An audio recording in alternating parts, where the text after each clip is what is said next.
आज हम स्टार्ट करते हैं पीपीएससी लेक्चर मैथमेटिक्स का जो रिसेंट पेपर हुआ है 2020 में।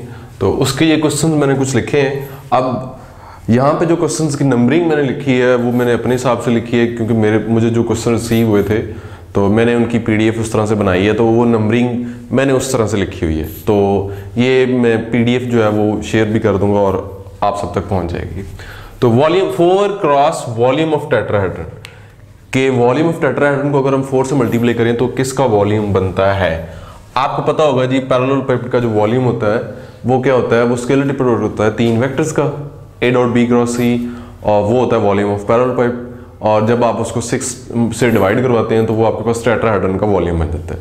तो अगर आप उसको 4 से मल्टीप्लाई कर दें तो ना तो वो पैरेललोपाइड का वॉल्यूम बन सकेगा, ना ही क्यूब या क्यूबॉइड, इनमें से किसी का भी नहीं बन सकता।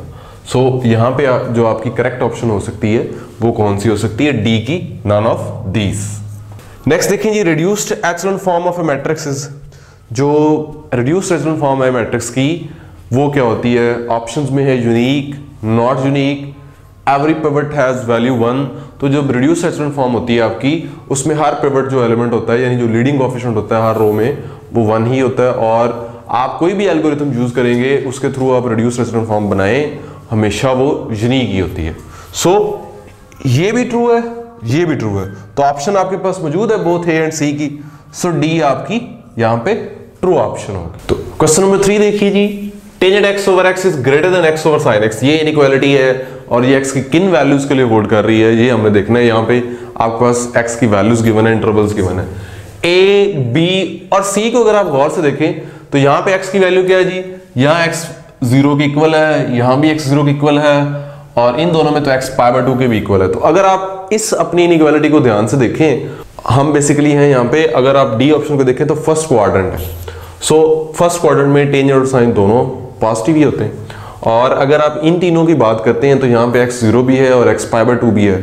तो x = 0 ले लें या x को π/2 ले लें, तो उस केस में ये जो आपकी इनइक्वालिटी है, यहाँ पे ये टर्म्स कुछ डिफाइन ही नहीं है, क्योंकि डिनोमिनेटर में x है तो x को 0 लेंगे तो ये डिफाइन नहीं रहेगा, और अगर x को π/2 लेंगे तो टेंजेंट π/2 भी डिफाइन नहीं है उस पर।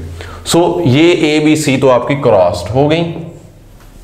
अब आपके पास एक डी ऑप्शन ही बनती है, सो डी ही आपकी ऑप्शन हो सकती है। और आप इसको चेक करना चाहें तो इजीली चेक भी कर सकते हैं। ये आपके पास फर्स्ट क्वाड्रेंट है और फर्स्ट क्वाड्रेंट में से कुछ वैल्यूज लेके आप अपनी इनइक्वालिटी में लेके चेक कर सकते हैं आसानी से। लेकिन अगर यहाँ पे कोई और ऑप्शन भी होती तो फिर हमें ज्यादा वैल्यूज उस दूसरी ऑप्शन के लिए भी चेक करना पड़ता और इसके लिए भी चेक करना पड़ता। लेकिन लग हमें यही रहा है कि यही हमारी ऑप्शन है, क्योंकि बाकी तीनों तो क्रॉस हो चुकी हुई हैं। सो हम अपनी आसानी के लिए जो है ना, समझने के लिए एक वैल्यू इसमें से इंटरवल में से लेके चेक कर लेते हैं। तो x को हम π/4 ले लेते हैं। टेंजेंट π/4 क्या आ जाएगा, 1/x, 4/π आ जाएगा आपके पास। और अगर आप इधर बात करें तो x की जगह है π/4 और sin x की वैल्यू, sin π/4 की वैल्यू क्या होगी, 1/sin π/4, तो स्क्वायर रूट 2 आ जाएगा यहाँ पे। तो ऑब्वियसली ये वैल्यू जो है आपकी बड़ी ही है, ये वाली वैल्यू आपकी बड़ी है इस टर्म से। सो ये जो आपकी इनइक्वालिटी है ये होल्ड करती है किस इंटरवल में, डी इंटरवल में। सो डी आपकी राइट ऑप्शन है। नेक्स्ट क्वेश्चन नंबर 4 देखिए जी, order of convergence of Newton's method. जो न्यूटन राफसन मेथड है उसका ऑर्डर ऑफ कन्वर्जेंस जो होता है वो क्वाड्रेटिक होता है, यानी सेकंड। सो सी ए पे आपके पास ट्रू मौजूद है, सो ए आपकी true option. Next question number 5 देखते हैं जी, Kronecker delta is a tensor of rank. Kronecker delta जो है वो टेंसर होता है, इसको डिनोट करते हैं हम डेल्टा i जैसे। और आपको पता है जी इसका आंसर 1 होता है जब i और j इक्वल होते हैं, और जब i और j इक्वल नहीं होते तो इसका आंसर क्या होता है, 0 होता है। तो यहाँ पे आपकी जो समीशन होती है वो अलोंग इन 2 वेरिएबल, ये 2 इंडिसेस होते हैं इसके, i और j। तो 2 आपके पास इंडिसेस हैं बेसिकली। तो इसका ये जो टेंसर है इसका रैंक भी कितना है, 2 रैंक है। सो सी आपकी ट्रू ऑप्शन। नेक्स्ट देखिए जी, which one is more reliable, Simpson rule और ट्रेपेजॉइडल रूल। सिम्पसन रूल और ट्रेपेजॉइडल रूल आप यूज करते हैं जी न्यूमेरिकल इंटीग्रेशन के लिए। डेफिनेट इंटीग्रल्स के अंदर जब हम न्यूमेरिकल इंटीग्रेशन यूज करते हैं तो वहां पे हमारे पास सिम्पसन और ट्रेपेजॉइडल रूल होते हैं।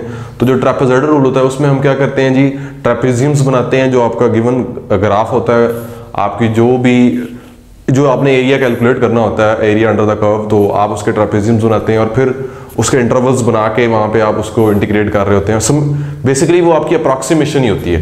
लेकिन जब आप सिम्पसन रूल लगाते हैं तो वहाँ पे आप मजीद उसको जो है ना मजीद आगे मजीद पार्ट्स में डिवाइड कर रहे होते हैं उन्हीं ट्रापेजियम्स को, यानी तो आपकी जो एक्यूरेसी वो ज़्यादा बढ़ जाती है और आपकी अप्रॉक्सीमेशन जो है वो ज़्यादा एक्यूरेट हो जाती है। तो सिम्पसन रूल जो है वो ज़्यादा बेहतर है ट्रापेजॉइडल की निस्बत।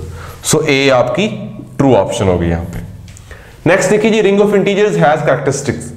रिंग ऑफ इंटीजर्स की कैरेक्टरिस्टिक क्या होगी? अच्छा, कैरेक्टरिस्टिक की डेफिनेशन सबसे पहले हमें जानना जरूरी है कि वो लीस्ट पॉजिटिव इंटीजर n, वो कैरेक्टरिस्टिक होगा किसी रिंग का अगर n को हम उस रिंग की मल्टीप्लिकेटिव आइडेंटिटी के साथ मल्टीप्लाई करें और जवाब हमारे पास क्या आ जाए?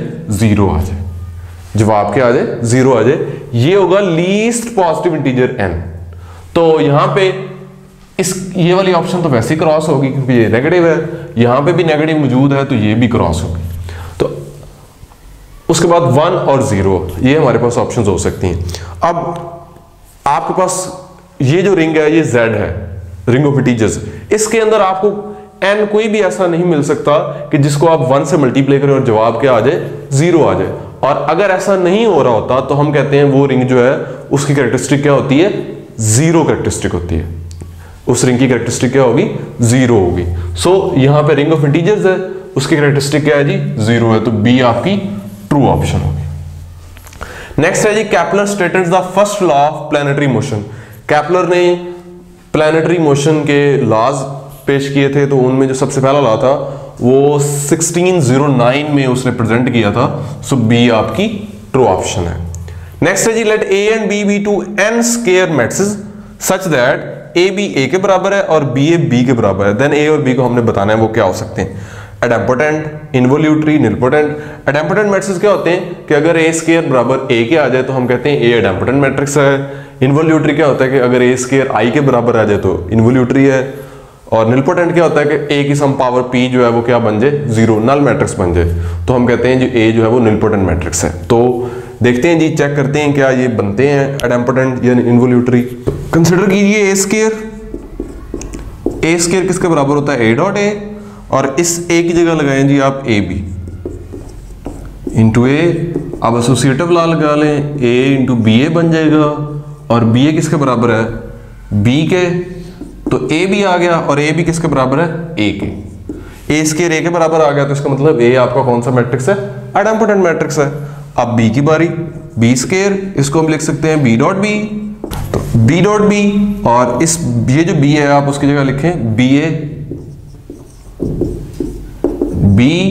एसोसिएटिव लॉ लगाएं, बी ए बी आ जाएगा। और ए बी किसके बराबर है? ए के। और बी ए आपका किसके बराबर है? बी के। तो ए स्क्वायर बी ए आ गया, बी स्क्वायर बी आ गया, तो इसका मतलब ए और बी कौन से मैट्रिसेस हैं?